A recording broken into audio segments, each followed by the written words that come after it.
Subukan nyo nga po ito. Please close your eyes. Pikit nyo lang po yung mga mata nyo.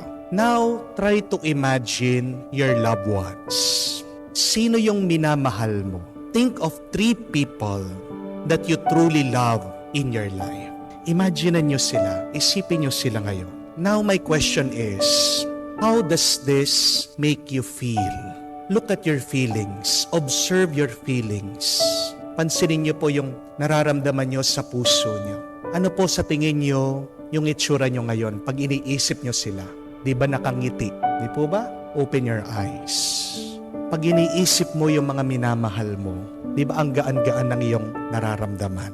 Pag iniisip mo yung iyong mga minamahal, ano man yung problema mo, ano man yung pagsubok mo, nawawala yan. May kapayapaan ka sa iyong puso. Bakit ko po pinagawa sa inyo yun? Why did I make you do that? What is my point? Because I want you to remember this, my dear friends. Whenever you feel unmotivated, the greatest motivation that can push us is by remembering why we are living this life. For whom are we living this life? Ang ganda po nung tanong nung isang advertisement ng kape. Para kanino ka gumigising? Yun po ang kahulugan ng buhay natin. Para kanino ka nabubuhay? Pag pagod ka na, pag sawang-sawa ka na, pag nag-aalala ka, pag ayaw mo na, pag nalulungkot ka, close your eyes, then remember your loved ones. Tanong mo, bakit pa rin ako lumalaban? Bakit pa rin ako nabubuhay? Bakit pa rin ako nagpapagod? Para kanino ako gumigising? Because what matters most in our life here on earth is our relationships. Amen? It is all about our relationships. It is not about the money. It is not about things. It is not about possessions. Dahil yung pera, yung ari-arian, pagtanda mo, mawawala ng halaga yan sa iyo. Amen? Nang pong minsan nakita ko si Mike Tyson. Ini-interview siya. Tapos nakita nung nag-i-interview sa kanya yung mga belt niya. Nung nag-world champion siya. Namamangha yung nag-i-interview. Wow! These are special. Ang ganda nito. No? Alam niyo po sabi ni Mike Tyson, these are garbage. Walang kwenta to. Sabi po niya, nabigla po yung nag-i-interview sa kanya. How can you say they are garbage? Sabi po ni Mike Tyson, maybe once in my life, they meant something. But now, they are nothing. What matters to me are my family, the people that I love. Oo nga naman, kung makikita mo, lata lang yun eh. Di po ba? Para saan ang buhay mo kung wala kang kasama? Kamukha, pagkaganda-ganda nga ng iyong sasakyan. Kung mag-isa ka lang, mukha kang driver. Di po ba? Para saan? Pagkalaki-laki ng iyong bahay. Kung mag-isa ka lang, bahay ng multo yun. Titira doon mga kwago, mga gagamba, mga daga. Mag-isa ka lang. Anong tuwa nun? Kahit na pagkarami-rami ng pagkain, kung mag-isa kang kumakain, ano ang saya doon? Subukan mong kainin lahat, maiimpatsyo ka, magkakasakit ka pa. Di po ba? Kahit na lahat ng pinakamagandang sapatos o damit, kung mag-isa ka lang, sinong titingin sa iyo? Sino magsasabing, ang ganda mo, ang gwapo mo? Di po ba? Our life becomes meaningful with relationships with people. At naiintindihan ng Diyos yan. Kaya nga, nung ginawa niya si Adan, napansin niya na siya po ay malungkot. Anong ginawa ng Diyos? Gumawa pa siya ng isang tao, si Eva.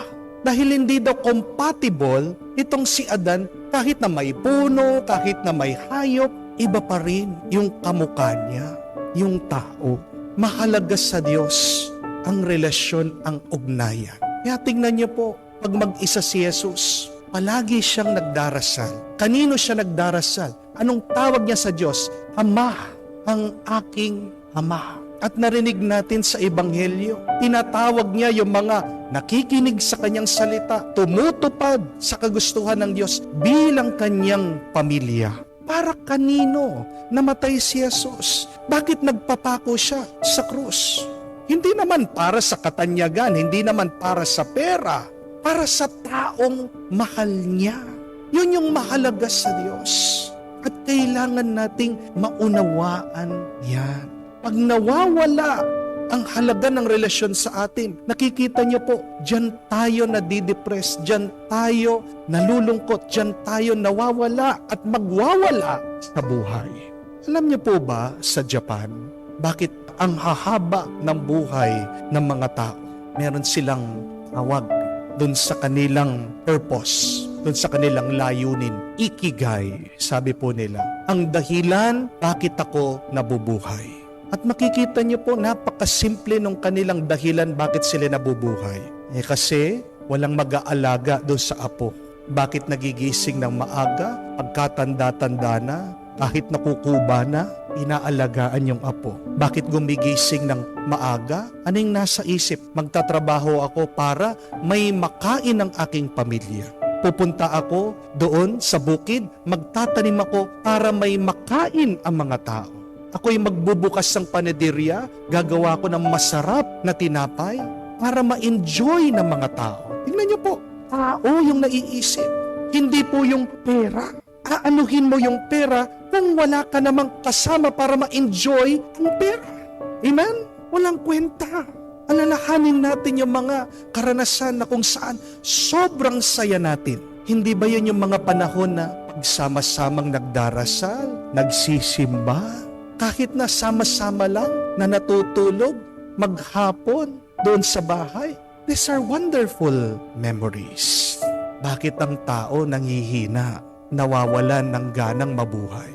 Dahil namatay yung relasyon. Kaya nga po sa Amerika, sa Europe, pag pumunta kayo, ang dami pong mga matatanda may Alzheimer. Ang dami pong mga matatanda depressed. Bakit?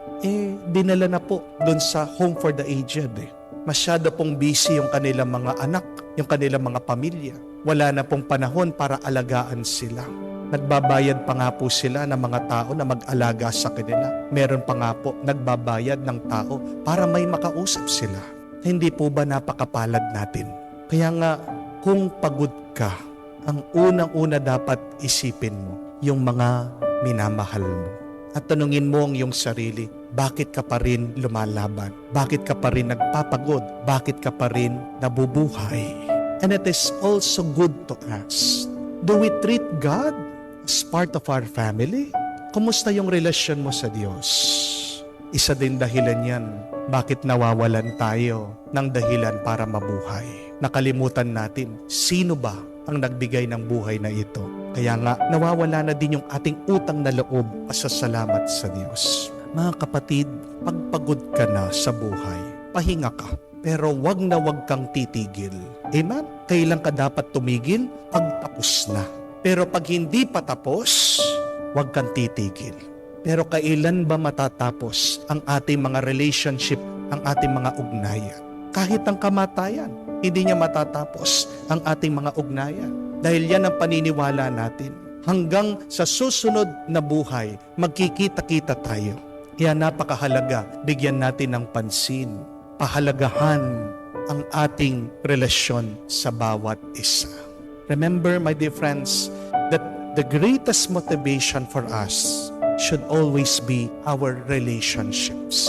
What matters most is our relationships. Yan lang yung maidadala natin pagkatapos ng buhay natin dito sa mundo. Yung pera, yung ari-arian, maiiwan lang yan.